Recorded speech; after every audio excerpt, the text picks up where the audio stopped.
My name is Megan De Dios, and I serve the Boston College Clough School of Theology and Ministry as Director of Continuing Education. Thanks to each of you for joining us today, both in person and virtually, for our fourth lecture in our Fall 2024 Continuing Education Lecture Series. As part of our school's mission, we offer an array of enrichment opportunities to foster Christian faith and promote lifelong learning. We do this with on-campus presentations, such as this one, as well as online courses, webinars, videos, and other resources for personal enrichment and professional development. We have only 2 final CSTM online Crossroads courses offered this semester. They're both Advent courses, and they start on November 20th. The first course is A People of Hope. Inspired by the Jesse Tree, this course unpacks the Advent theme of hope as lived out by our forebears in faith and invites participants to reflect on what it means to embrace and live out Christian hope today.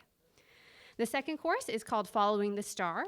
This course takes a reflective look at the experience of the Magi in traveling to see the Christ child, honoring him, and departing by a different way. More information on these and all of our courses can be found by visiting bc.edu/crossroads. Please don't miss your opportunity to enroll. Our fall calendar of lectures is detailed in this flyer, which you can find on the table to your right. If you would like to register for our upcoming events, please visit bc.edu/cstmreg. We only have 2 lectures remaining this semester. The first one is on Wednesday, November 6th at 5:30 in this space. It's going to feature our professor from the Theology department, Nellie Wametha, speaking on theology and the limits of liberal democracy. Our final lecture in the Fall 2024 series is going to be on Friday, November 15th. It's our annual Ministry Renewal Day. It's going to be held at 10 a.m. in the Heights Room on the Chestnut Hill campus. Sister Barbara Quinn is our featured speaker, and she's going to speak about communal discernment, searching for God's ways together. Please join us, and please be on the lookout for follow-up emails detailing these events. Many thanks to our speaker for granting us permission to record today's event. You can find a recording of the event on our Encore archive at bc.edu. We also notify all registrants when the recording is available. We have bookmarks that have the email address on the table to your right. During the program, at the end, there's going to be an opportunity for conversation and Q&A, and there are just 2 things to keep in mind. Before you ask a question or make your comment, please raise your hand and wait for one of our graduate assistants to bring you the microphone. Many thanks to Aubrey, Victoria, and Colin, graduate students here at the CSTM, for assisting us with the event. We need the microphone so everyone in the space can hear you, but also our friends joining us online won't be able to hear the question unless you have the microphone. The second point to keep in mind, as I mentioned, this event is being recorded, so if you do have a comment or question, just feel comfortable with what you're going to say being a part of the final recording before you say it. For those of us joining online, you can post your questions using the Q&A feature at the bottom of the screen at any time during the presentation. Our colleague James will be able to share your questions during the Q&A portion. We'll try to get to as many as we can.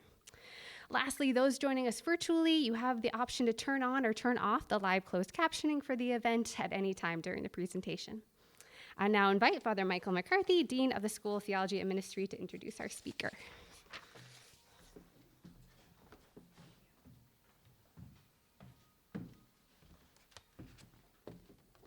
Good evening, everybody, and welcome to our 5th annual Harrington Lecture.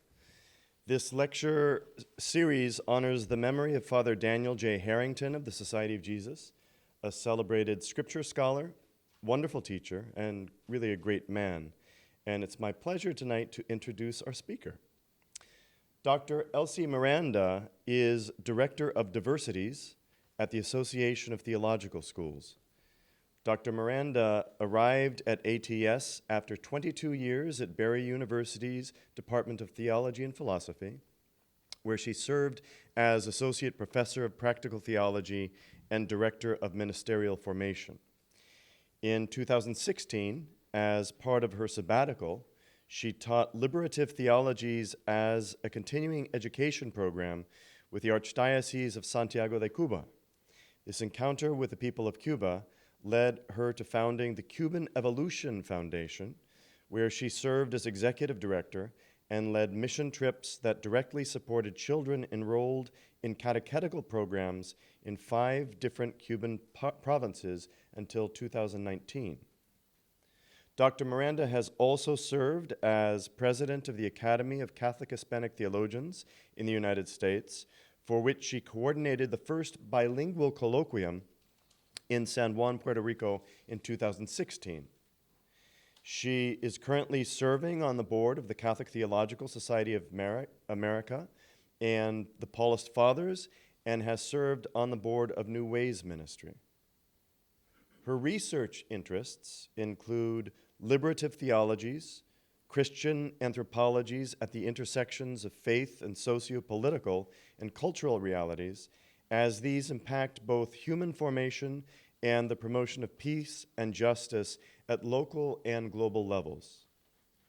As a Roman Catholic, Dr. Miranda has been actively involved in the practice of synodality, walking together, as an action of the Spirit in the communion of the body of Christ, in the missionary journey of the people of God in English and Spanish. Most recently, she has collaborated in promoting practical theological discourse with prominent Catholic theologians on the meaning of being human, in partnership with St. Mary's College, the Center for Study of Spirituality. Her scholarship includes contributions to the edited volumes Catholic Women Preach, Latinidad in Theological Education, and Queer Catholics of Color, as well as chapters in Hispanic Ministry in the 21st Century, Urgent Matters, and Hispanic Ministry in the 21st Century, Present and Future. She served as co-editor in the forthcoming book, The Meaning of Being Human, Synodal Considerations, and co-editor and contributor to Calling for Justice Throughout the World, Catholic Women Theologians on the HIV/AIDS Pandemic. In her research and teaching, she continues to explore contemporary theological issues at the intersections of science, culture, and the church in the modern world. Dr. Miranda earned her BA in psychology with a minor in religion from the University of Florida, an MA in pastoral ministry with a concentration in religious education here at the Boston College Institute of Religious Education and Pastoral Ministry, and a DMin in practical theology from Barrio University. We are delighted to have her back on the Boston College campus with us tonight. Welcome, Dr. Miranda. Well, it is an absolute honor and delight to be here with all of you today. There are so many friendly faces and friends that I have appreciated throughout my life, and I'm delighted again and consider it a great privilege to have been invited to give a lecture on behalf of the memory of Father Dan Harrington, who has been an esteemed oops, I love how life happens. Anyway, Father Dan Harrington is not a professor that I ever had the privilege of being in the classroom with. But when Dean McCarthy invited me to come to give this lecture, I dutifully went out and read 3 of his books. I Googled him and saw his lectures on YouTube. I read his obituary, and I was startled by one very fabulous thing, and that is that John Meyer, who has written at least 3 volumes and more than 2,000 pages on the historical Jesus, says this about our beloved friend Dan Harrington.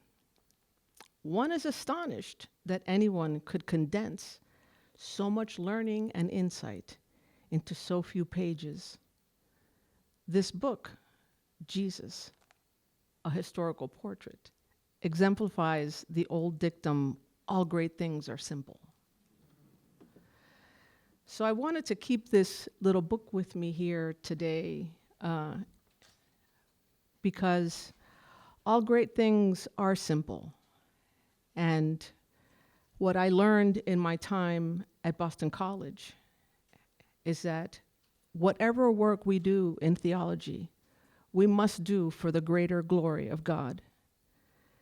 And from Melbourne to Miami and all the places in between, friends and family of Boston College have our hearts seared with that motto. And for that, we must all be grateful. So, Dan Harrington, what I learned in being with him post-mortem is that he was a lover of the word. He was a wise teacher and a faithful friend. I think that he transformed people's lives by being authentic, by loving the word in ways that generated social justice. I find that it is impossible to really capture so much of what he has done in his life in a short lecture like this evening, and yet in trying to figure out what am I going to talk about. The idea of bridging empire and barrio, the here and not yet of the kingdom of God, came to me by the Spirit. And I started to read and take notes and prepare a lecture. And then I realized, actually what came to me was the lyrics from this old David Byrne song, "My God, what have I done?" Because this is not a course, we've got 45 minutes, right? So I was so stressed out that I took myself for a walk, and in the woods, again, there was this sense that came right into my heart. And he said, "Sister, just preach." I'm not a religious sister, but we're sisters and brothers. And I thought, wow, I could do that. And so I'm exercising my feminist Catholic conscience. And I'm going to preach.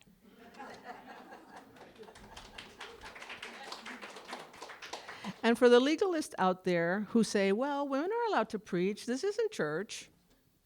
Well, it's church to me, because we are church, right? And what this talk is about today is how empire and barrio need to find their way to be mutually inclusive and not mutually exclusive.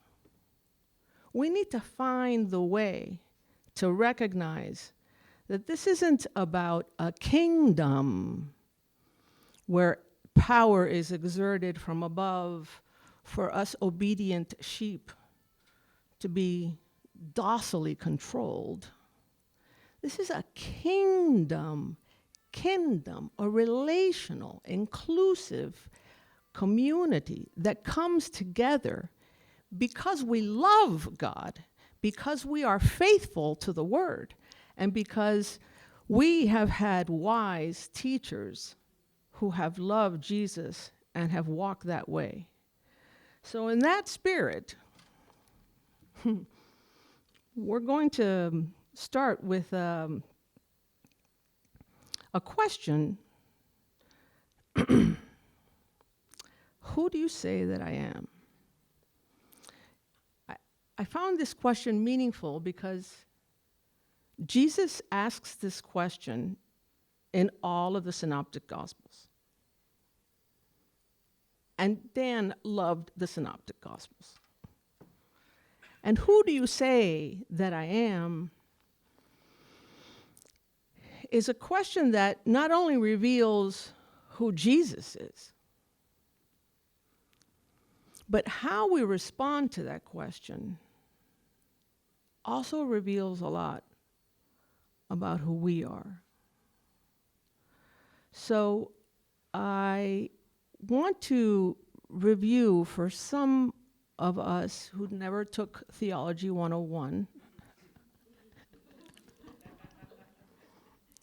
that Jesus is a historical figure. I say that because recently I have had people ask, was Jesus real? Now, as a theologian, I was flabbergasted by the question. But as a human being, I wasn't surprised that somehow, some way, along the way, Comic-Con captures the imagination of our youth more than Jesus does. And so I needed to deal with reality and say that this question reveals so much about who we are, depending on how we respond to that, right? And excuse me. I want to acknowledge that historically, Jesus was born of a woman. Mary, a Jewish woman, gave birth. In Spanish, it's called dar a luz, which I love. She gave birth. She brought to the light Jesus, who was raised as an observant Jewish boy. He performed all the customary rituals for a young man of his time. And then he was baptized by John the Baptist, who was the son of Elizabeth, Mary's mother. That's important for Jewish connections, but it's important for us to make those connections because the ritual of baptism launches Jesus into his public ministry, where he taught, accompanied all kinds of people, and performed extraordinary acts that marveled the crowds. His popularity was coupled with his defiant questioning of the laws designed to oppress the barrios. And thus he agitated the religious and political authorities of his time. Eventually he was killed by cowardly men who were intimidated by his capacity to inspire, to celebrate, and to cast light on the margins. In a nutshell, Jesus was compelled throughout his life by the love of God, and a love that gave him courage to imagine new ways of being. A love that compels us to imagine new ways of being is exactly why we love Jesus. And so we can't be afraid to be a lover of the Christ, even if it is dangerous. Because after Jesus' death, he rose again, appeared to his beloved disciples, and asked them to proclaim good news and to remember him in the breaking of the bread and the sharing of the cup. And that good news is something that I question all the time. Where is it? Today, as I was sitting at the O'Neill Library, looking out at the beautiful Boston College campus, reminiscing of when I sat there in the same little corner, I looked to the right on the carrel, and I read these words scribbled into the wood. I hate life, exclamation point, all in caps. Someone checked off that statement with a different pen. That's how I knew it was someone else. And underneath that, it said, again in caps, if only God Almighty had not set his cannon against self-slaughter. Ow. Underneath, someone said, you matter, heart. Someone came with a red magic marker, crossed that out, and said, I wish.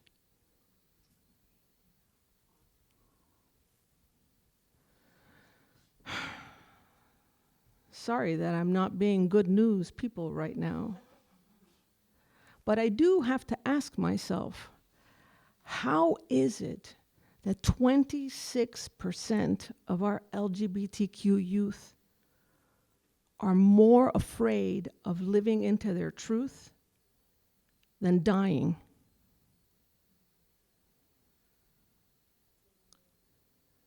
How is it that we have let our piety become more important than our practice? How is it that empire and barrio have become so disconnected?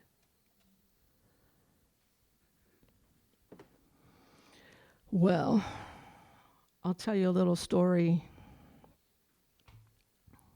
that made me ask this question a million times. In 2014,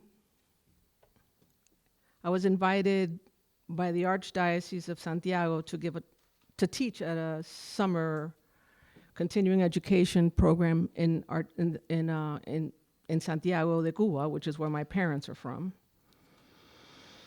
And I said yes.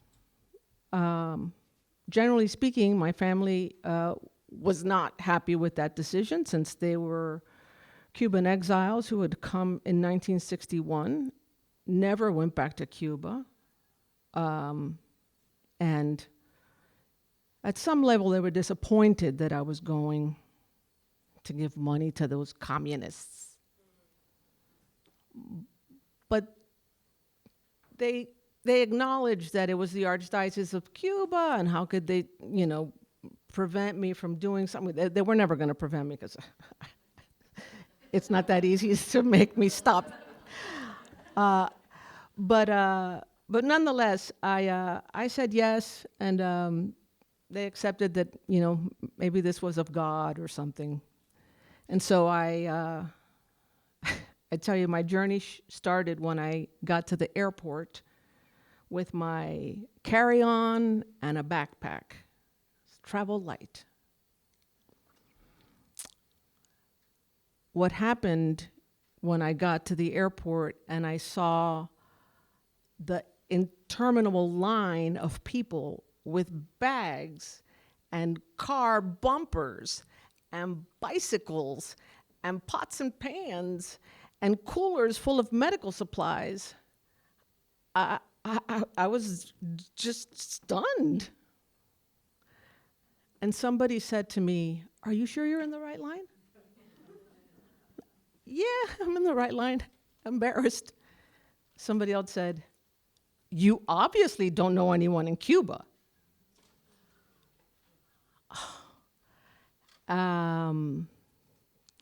They were right.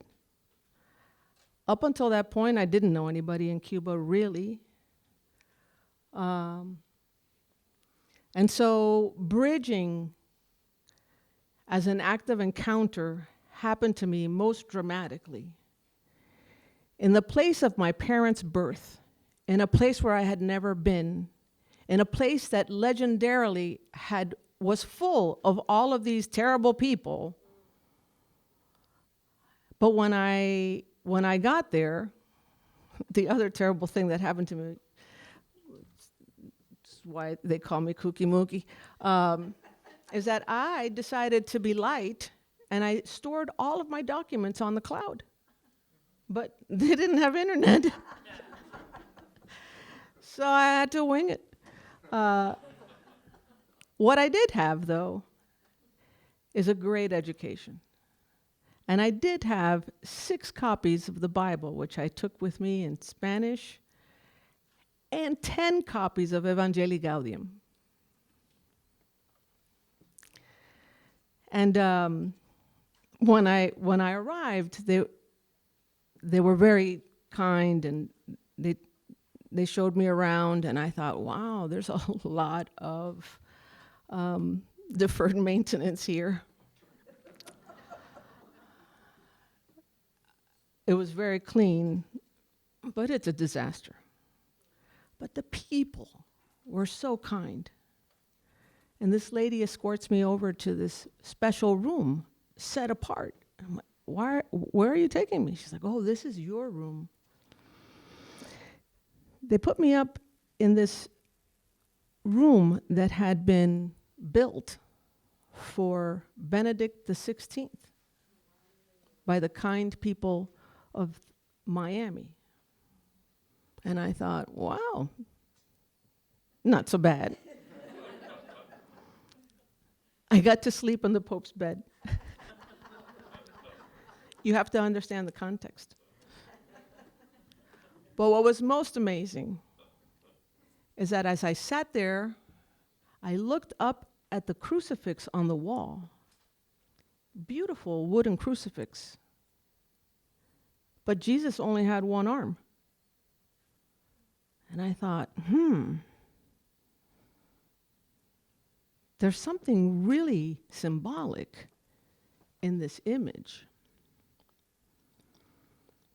Because after accompanying people and being with people who had lost a future because of a political regime that limited every single possibility they had as human beings, all in the name of some kind of benevolent autocrat who was going to provide everything for them and nothing, who gave them daily bread because he was a messianic figure in his own mind and a demon in his flesh. And that's when I realized, my God, not David Burns, my God, what has happened to our Christianity that we have not been able to transform the losses, the suffering, the death, the denial, and the lies that continue to be told in this place, which, by the way, right now, Cuba has been in the dark, literally and figuratively, for the last 4 days, because they have no power. What has happened? So, I came back to Miami, utterly transformed and changed by a people who changed me. And I think I helped to change them as well. We're still in communication with one another. On the right, to your right, are just 3 of my students. I had 37 of them, which was lovely. I had the largest class. But size doesn't matter to me. Below them is a cousin, a third cousin that I met. I had never met him. His name was Raul. And over here is the father of a friend of mine who had partaken in the revolution as a young man and came to realize in his 90s that he had been duped. So when I got back to Miami, I opened up I started a foundation. I spent 6 years working on building bridges, establishing relationships and networks that would help to support primarily the youth in Cuba. We went and took computers and we started soccer programs and we did all kinds of benevolent things. But more important, what we did was we gave people an experience of American empire that was actually nothing like what they had been told we were. So both of us, on both sides, we needed to see again. We needed to look at a reality that we had not ever adequately seen. We needed to hear their stories and listen deep in our hearts for what was true and what was good and what was beautiful, even in the midst of such misery. And I say that because so many Americans always say, "Oh, I love Cuba, mojitos, the ladies, the men are so kind." They are. All of that is true. But where in the world do you get in a little boat and get paddled across the river with a man who has an engineering degree, with another who's a doctor and came back from a mission and got punished because he wouldn't participate in the indoctrination of the people he was serving? Where is it in the world that you get a free education and then do nothing? Where is it in the world that you get free medicine and you have to have family in Miami bring you sheets, insulin, basic medical supplies,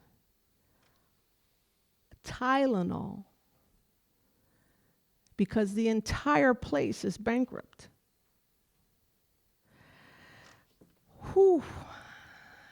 So I thought about all of that, and I come from Pittsburgh, by the way, so I love this picture. I see that bridge all the time. The other bridge is the bridge in Matanzas, Cuba. But why I love this is because 2 weeks ago, the Nobel Peace Prize in Economics was awarded to Darren Acemoglu and Simon Johnson from MIT and James Robinson from the University of Chicago for their studies on the nature of institutions. Not a question that Thomas Aquinas ever took up. The nature of institutions.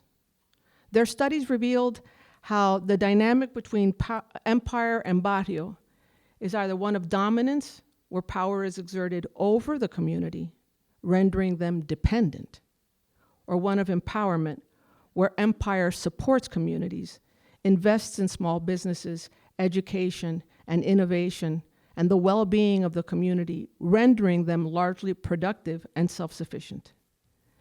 They also recognize the role that the democratic process had in keeping these communities engaged and responsible for the broader dynamic of their quotidian realities. Their research provided an example of how several countries that were among the world's most affluent are today the world's poorest countries because of the political system that has been controlling them. Cuba is one example, where they not only trampled the national economy, but sadly trampled the souls of a people along the way. So you might wonder, why in the world am I bringing up the nature of institutions? And that's because men and women who lead these institutions are sitting among us. We are the people, and our contact lists are the very people who have the capacity to dominate or empower. We have the capacity to lead, to promote innovation, imagination, and to imagine a new way forward.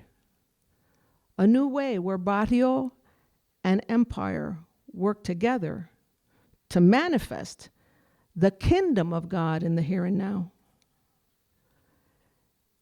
And I thought about that and I realized, wow.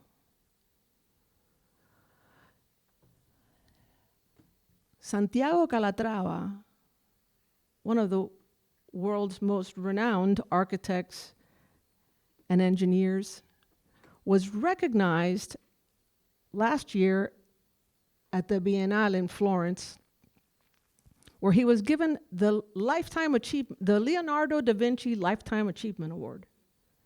It's only been given twice.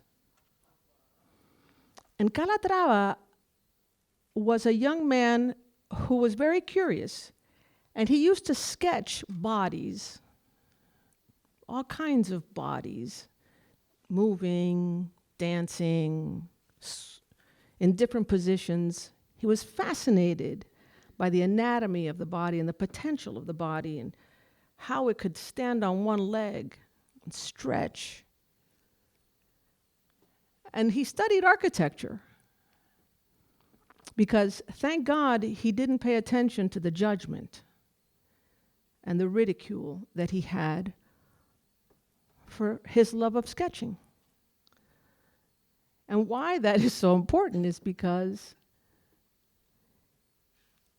what he learned to see and what he heard gave him the capacity to build some of the most extraordinary pieces of architecture in the world. And this bridge, the Samuel Beckett Bridge, the Dublin Harp, he designed it knowing that for years Ireland had been a place of such violence and turmoil, specifically because they weren't listening to each other and difference mattered more than their love of Jesus.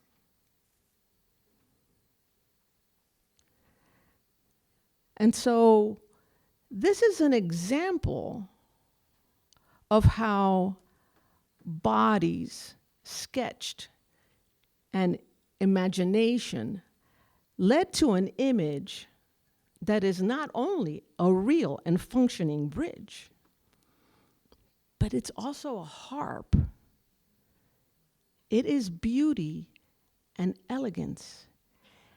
And that, my friends, is exactly what being a Christian should call us to. How can we be beautiful and graceful and imaginative and be bridge? We don't need to build them because nobody's going to top Santiago Calatrava. Building them is easy. Being them is hard.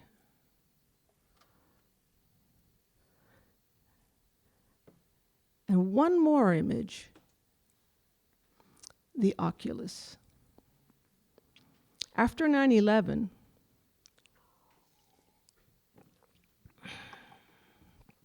which was a day of national mourning, he was invited, like many others, to submit potential memorials. And he designed and built the oculus, transforming a space of profanity and terrorism into a space and place of wonder and deep reflection. Here in this place of profound loss and ongoing grieving, the bridging of empire and barrio has the capacity to take our breath away. Yeah. But what the oculus is an eye.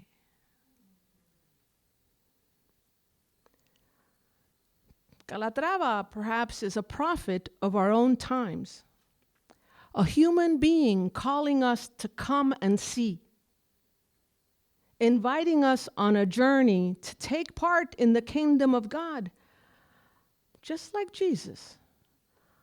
Come and see. Follow me. Imagine what is possible. Like Jesus' invitations to his disciples, the here and now of the kingdom will make demands on us.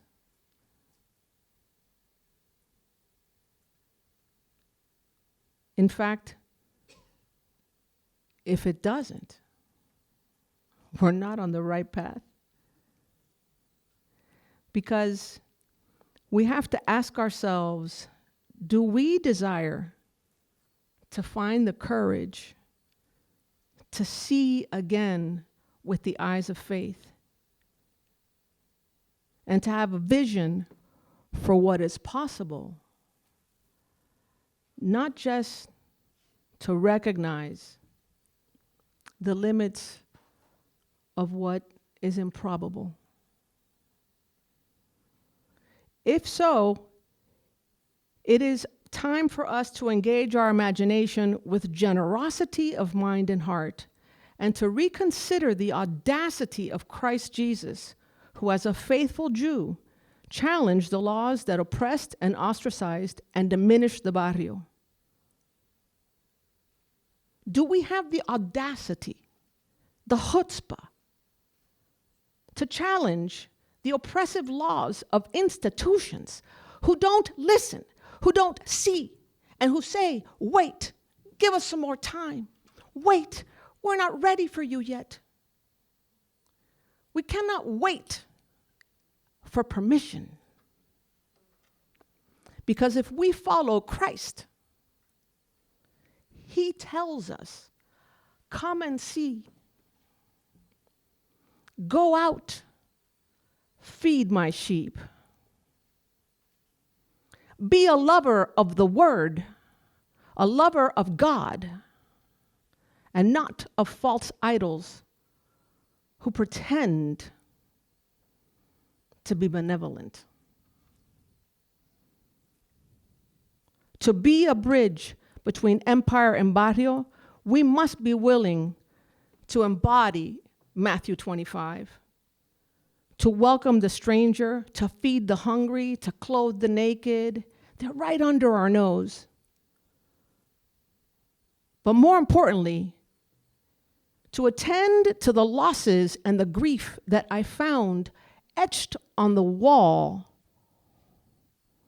of the Carol in O'Neill Library, a place of immense privilege, a place that is full of hope and possibility. We must be willing to be present to the lonely. We must be willing to listen to the brokenhearted, to heal the wounds that lie beneath the surface of our skin. Because to be a bridge between empire and barrio, you must be a lover of Christ. So my friends, fall in love and be the kind of bridge that manifests the kingdom of God in the here and now. And remember, like Saint Teresa said, you are the only Jesus some will ever see. Thank you. Thank you, Dr. Miranda, for your wonderful presentation. Thank you. And now it's my honor and privilege to bestow on you CSTM's 5th annual Alumni Distinguished Service Award. We are thrilled to honor you as you have embodied the mission of the Clough School of Theology and Ministry in your own work and ministry as Director of Diversities for the Association of Theological Schools in the United States and Canada, your teaching and ministry at Barrio University, your leadership with the Association of Catholic Hispanic Theologians of the United States, and your foundational work for the Cuban Evolution Foundation. The good work that you are doing in your many ministries will have lasting positive effect in the church and the world. Dr. Elsie Miranda, it is my honor on behalf of the Boston College Clouse School of Theology and Ministry to award you this Alumni Distinguished Service Award.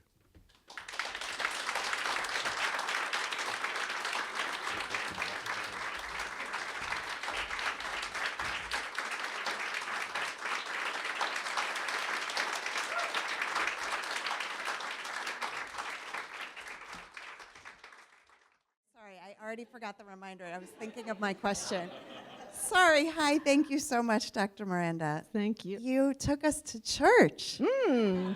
That was incredible. I'm just debriefing with your beautiful family. One question I have, I really love this image of discipleship as being a bridge. So we don't need to build these fabulous bridges that you've shared with us. You gave us a chilling reminder or summons of bridges that yet need to be built on this privileged campus with what you saw in that carol. You've been a bridge between some teachings on anthropology in the Catholic Church and emerging anthropologies through some of your recent projects. I was thinking from your perch at the Association of Theological Schools, what hope do you see in bridges being built maybe institutionally? We're all stuck inside our single institutions. Or what bridges would you like to summon those of us in Catholic higher education to fortify? Thank you. I'm glad we have some time.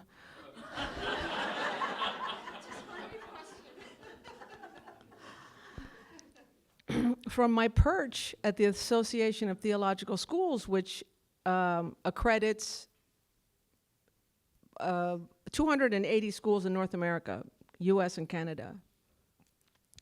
Only 27% of the schools are Catholic. The largest group is evangelical. The mainline Protestants have been shrinking. And what I find fascinating is that while there is a political climate in the academy to shrink and to isolate and to keep those people out, there's also a world of theological educators that are amplifying, and they are retooling, and they're learning cultural competency because they want to bring Latinos and they want to bring marginalized people to their campus because the white student population is shrinking fast. The MDiv is shrinking fast. The MA, the professional MA is growing. There are new ways of being church in the world. There are pastors who no longer can afford to pastor if they're not bivocational. So the world, if we're paying attention to the world is telling us, you need to innovate or you will close. And so merging is a way of innovating, but there has to be more than just mergers and acquisitions. There has to be a way of recognizing that economists can be prophets, that architects can be prophets, that there is a way for intersectional learning to be the place where church happens. We can't expect Father to be the only one that leads us in worship, in service to the poor, in all different kinds of ministry. Because what I know from going to seminaries is that there aren't enough fathers being trained. And many of them are given parishes and positions, pastoral positions, that they can't possibly succeed in as lone warriors in a world where there's so much need. And half the time, they don't even have the skills or the life lessons to pastor well. And you're not going to find in the book the answer to every question that comes your way. If you aren't a lover of the word, you're not going to get it. You need to be able to see and think and listen differently to pastor well. And what I'm learning is that if we're not authentic in our being, well, what I'm learning is that we have not been authentic in our being writ large. And so the disaffiliated Catholics, the people who do not identify with any religion, sadly, they are growing, and we don't have a response for them. So what are we going to do? Right? We do have the capacity. We just need to have the imagination, and certainly not wait for permission.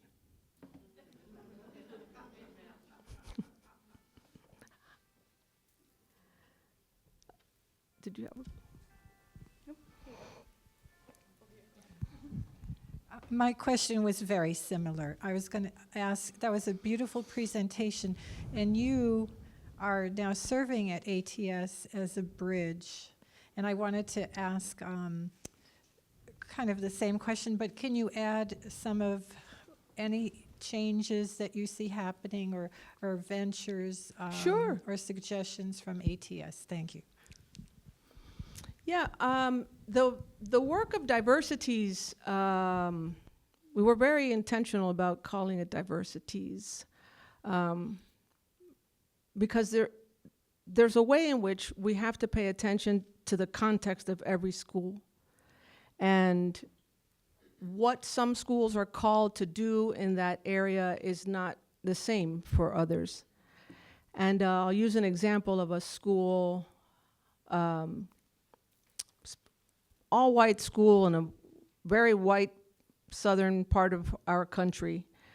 And they had an enormous amount of black students in a nearby college that were interested in doing theology. And this school, which was not doing so well economically, and their enrollment was going down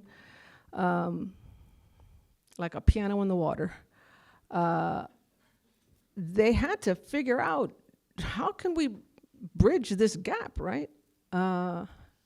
So they engaged them, and they allowed them to, enroll, and then they realized that there was a lot of interest, and they didn't have the money to hire black faculty, and for the standards your community needs to match the people that you're serving.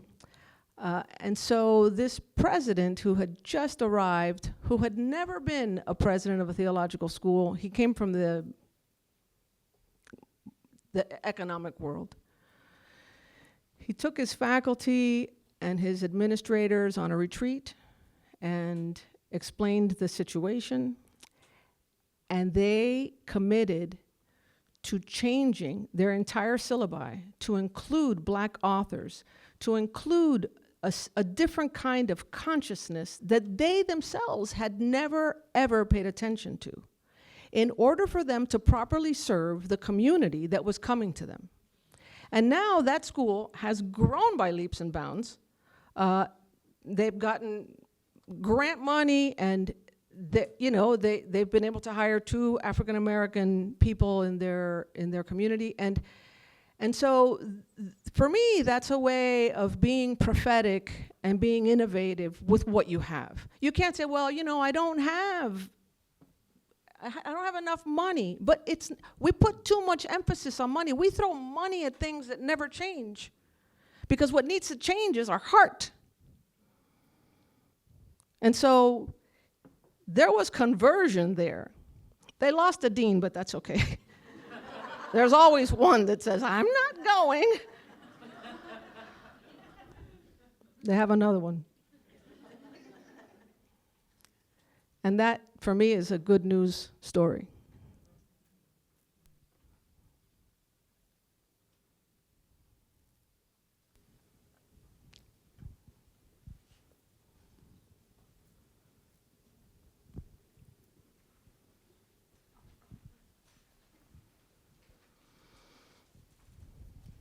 Thank you, Elsie. Mary Ann Hinsdale.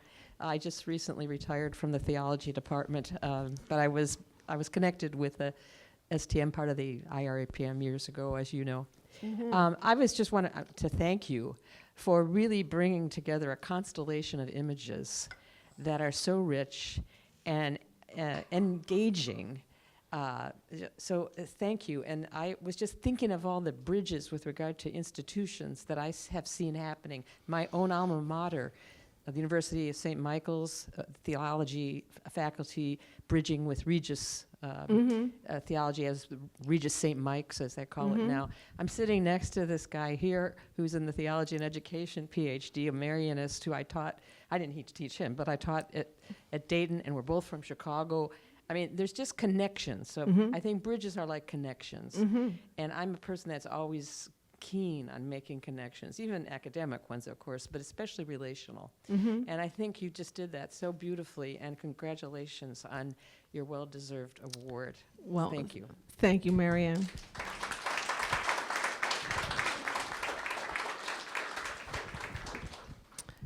You know, and to your point, I think it's important for us to be able to see spaces and places that have not typically been considered sacred, but to find the sacred there. Because there is so much profanity in the world, and we have become numb to it. We have become consumers of vulgarity in a way that doesn't jive with our Christianity. There is no way in the world that Christians can promote piety, promote ways of being for our community that don't jive with the needs of the people. We can't say to the blind, well, we don't have money for Braille, so just stay home, because we don't know what to do with you. Because perhaps what we need to find is somebody in the community that can attend to the need that you can't attend to. We don't have to be all things to all people. I had a professor recently say, you know, the standards of education changed, and now formation requires that it have intellectual, human, spiritual, and pastoral impact. We have to make sure that by ATS standards, that our formation has to include all of these dimensions, and we just don't have the money. And then faculty saying, well, I was trained to be a scholar, and I need to have time to do research, to write books. I don't have time to do this pastoral stuff. I don't have time to do human formation. Well, thank God.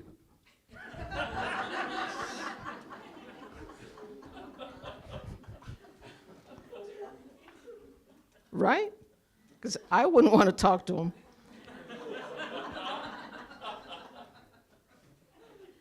So it begs the question of who are we, right? Who do you say that I am? And who can I say that I am?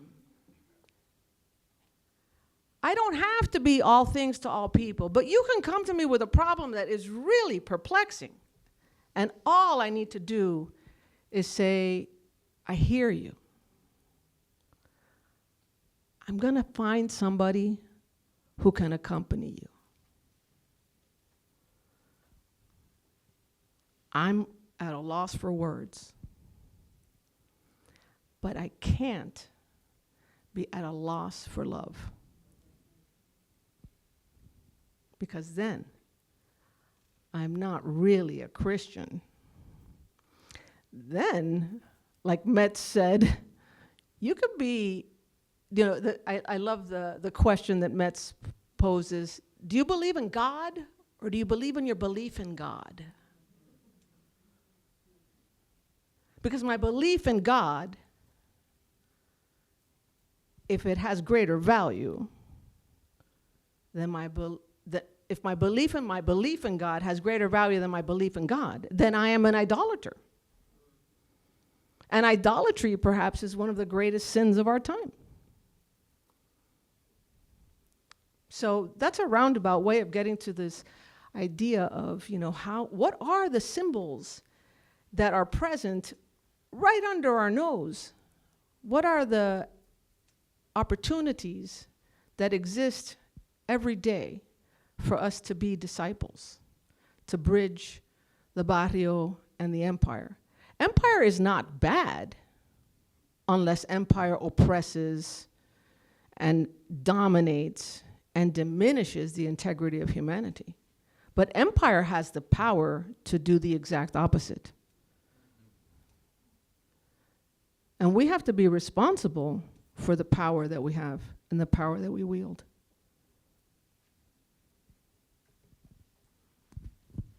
So we have a question from our online audience.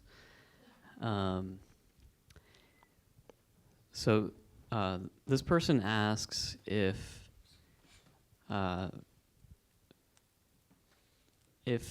empire or barrio, if they are transformed with a Christ-like vision, like you have articulated here, would they not then require a new kind of identity, that we wouldn't think of them or speak of them as barrio and empire anymore, but perhaps have a new social construct that is trans-empire or trans-barrio because of the way that those two things operate and give each other existence?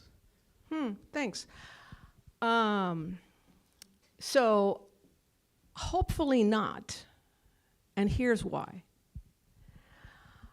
Barrio is, the word barro in Spanish means clay. And the reason why I say hopefully not is because we are a people that comes from the earth. We are a people, as per Genesis 2, that in our theological imagination were formed by God, who breathed into us and made us human beings. There's something very creative about barrio, and I hear the question, and so I would ask, how can we transform our understanding of barrio as opposed to getting rid of it? How can we understand that we are all people of the clay? We're all, like Ilia Delio says, we're all born of stardust. How can we imagine that we all are interconnected when we are constantly bombarded with building silos and keeping people out? Transforming empire is about consciousness. And transforming barrio is about a greater understanding of who we are as kin.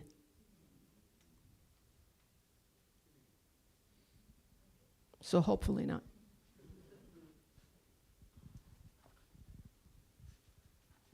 Thanks. By the way, everyone, I am Elsie's nephew, so I live in Boston, and figured I'd add to the conversation, like we always do. But anyways, the concept of the bridge is definitely interesting, and I always think of a bridge as something used because one side needs to get to the other, and the other side needs to get to the other side, and for whatever reason, they need something from the other side, or they want something that they can't access. How do you think barrio and kingdom can get to a point where they recognize that they need each other as opposed to being comfortable with what they have, right? I won't cross the bridge if I feel safe, if I feel comfortable. Thanks. You know, that's a really good question, because I think about how desire impacts our willingness to cross over. What is it that I want on the other side of the bridge? And what am I willing to pay to cross it? There are some bridges that cost a lot of money to cross. Some that are free, some that are terrifying,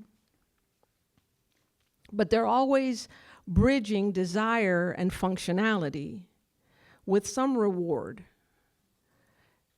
And I think a lot of times we're not thinking about how, in the context of our life, we provide that reward for people who reach out to us.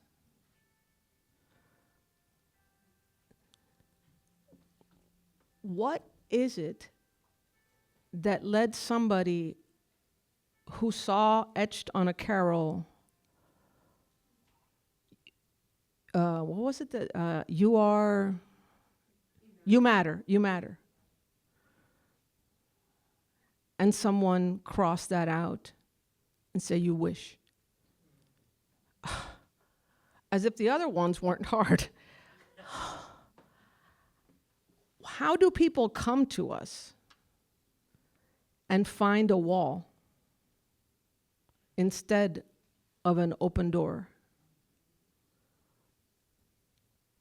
And so I love your question, because it requires that we think about the bridge beyond the functional bridge, the beautiful bridge that takes us over water or over some place that's treacherous.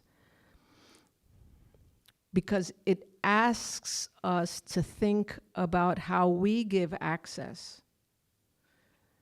And it asks us to think about what we desire where access is denied.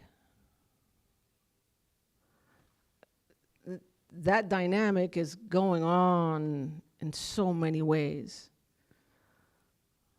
But I know a dear friend whose son just committed suicide. And how does a father grieve the loss of a young man without asking himself, how did I deny access to the son that I love and who is no longer with me? Heavy. But the good news is that we know that we can change. We know that we can modify our own imagination and act with a greater sense of generosity. Rooted in love. I don't need to be perfect, but I can surely try to be present.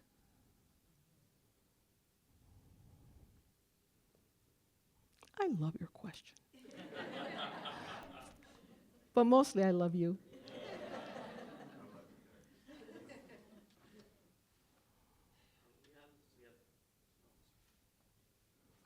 We have another question from the online audience.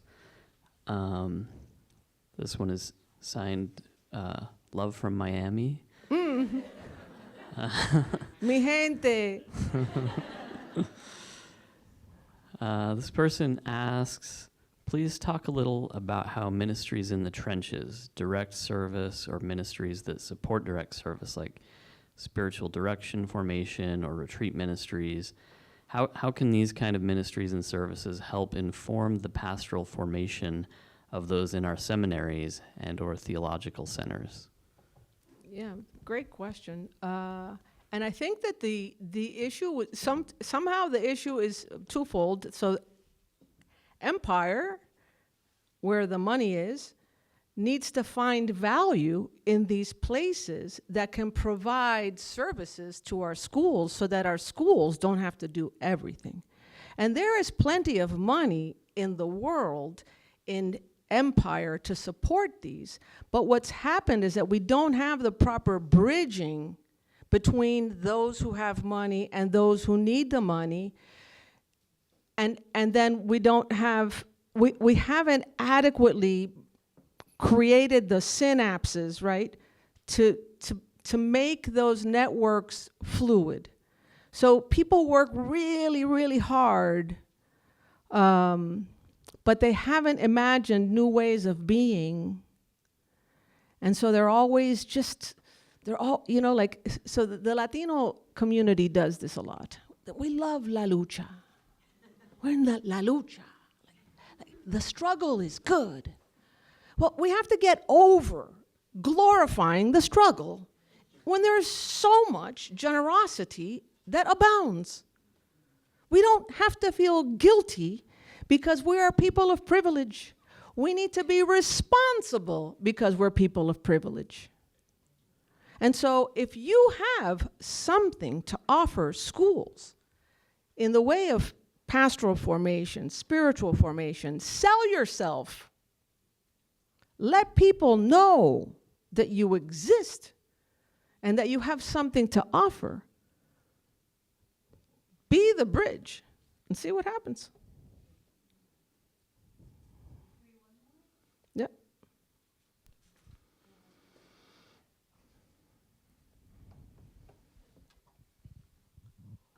Thank you so much. Kind of still conceptualizing my question.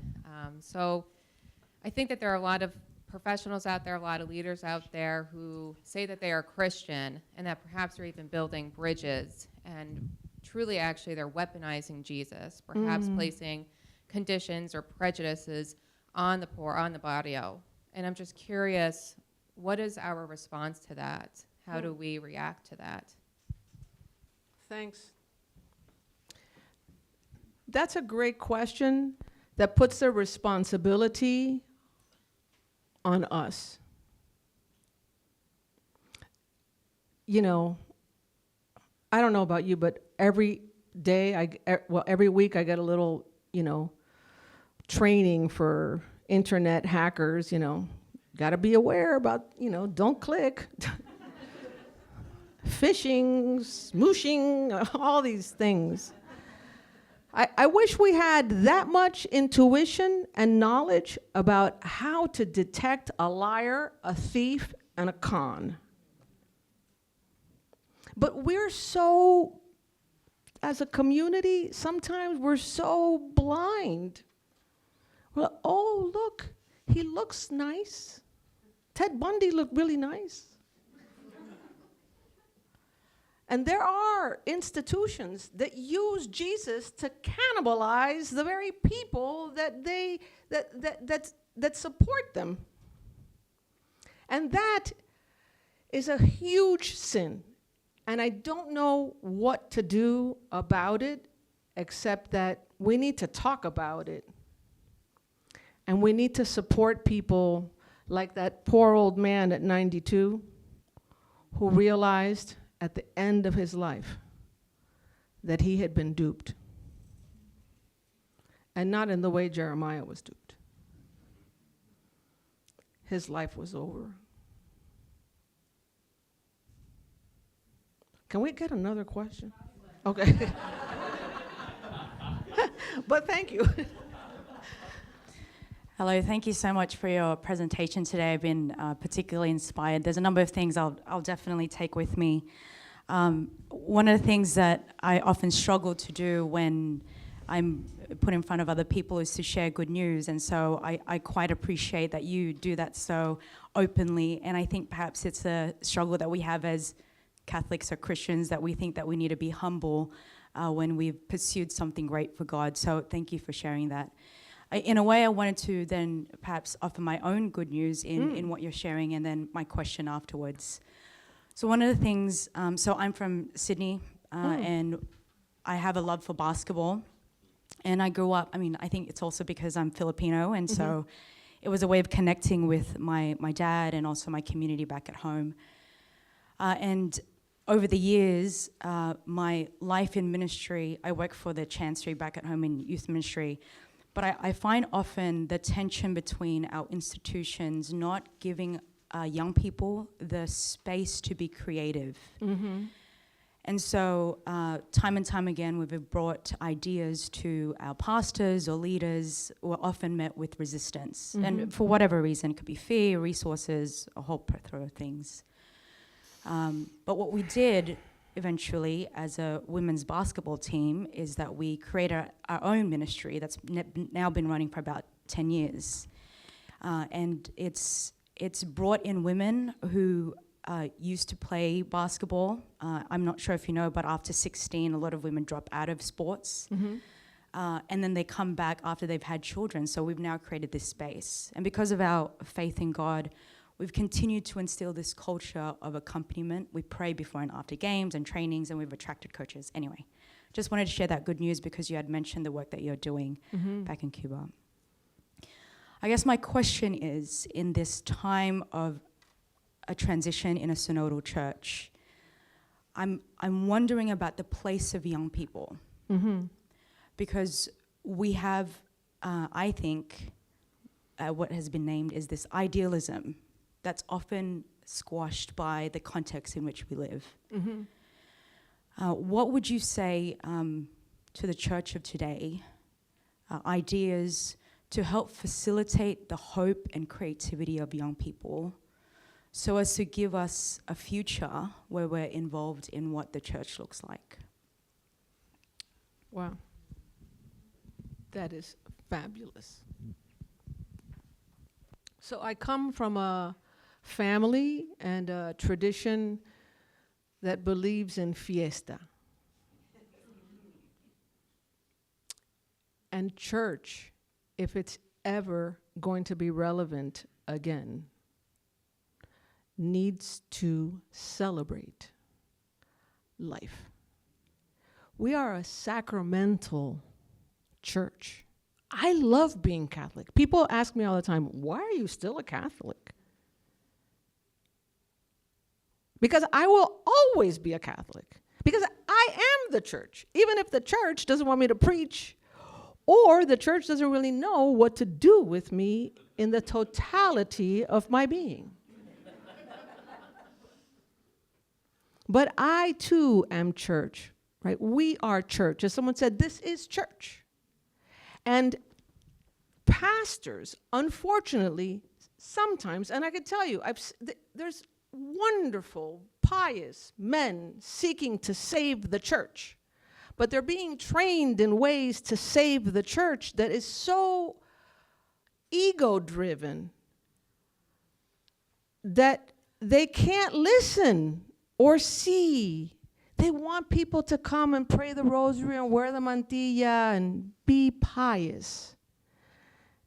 And I don't know, but the children in my family that grew up Catholic and got all their sacraments, they're playing football and lacrosse and cards and going out with their friends, and they're not making the connection.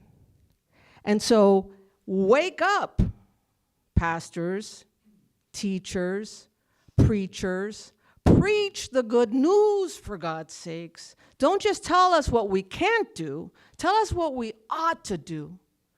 Don't just limit our capacity to be embodied fully because we're not, I don't know, heteronormative or the right weight or whatever.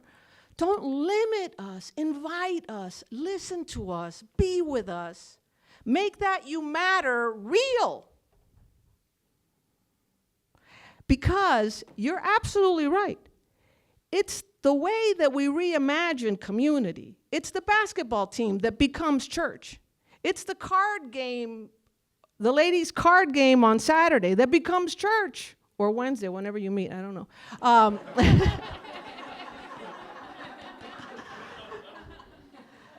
You know, break bread, drink wine, tell each other your stories, be faithful, say a prayer, thank God for who you are and the family you have, and reach out to the people who you know have needs. Don't say, oh, well, you know, I already gave. Some of the most wealthy people I know never have given to Cuban Evolution Foundation. I'm like, well, it's too Cuban. My family left Cuba. We lost everything. We can't. I've had Jews give me more money for Cuban Evolution Foundation that's supporting catechesis in Cuba than Catholics. So I don't know exactly how we transform those stony hearts. But I do know that the love that is shared endures, and it brings new people. It builds the bridges that generate an affirmation of a desire. And so may your ministry and your love for God continue to bear fruit, and may we be inspired by what you have done, and perhaps inspire others to think about how we turn pain into possibility. Thank you.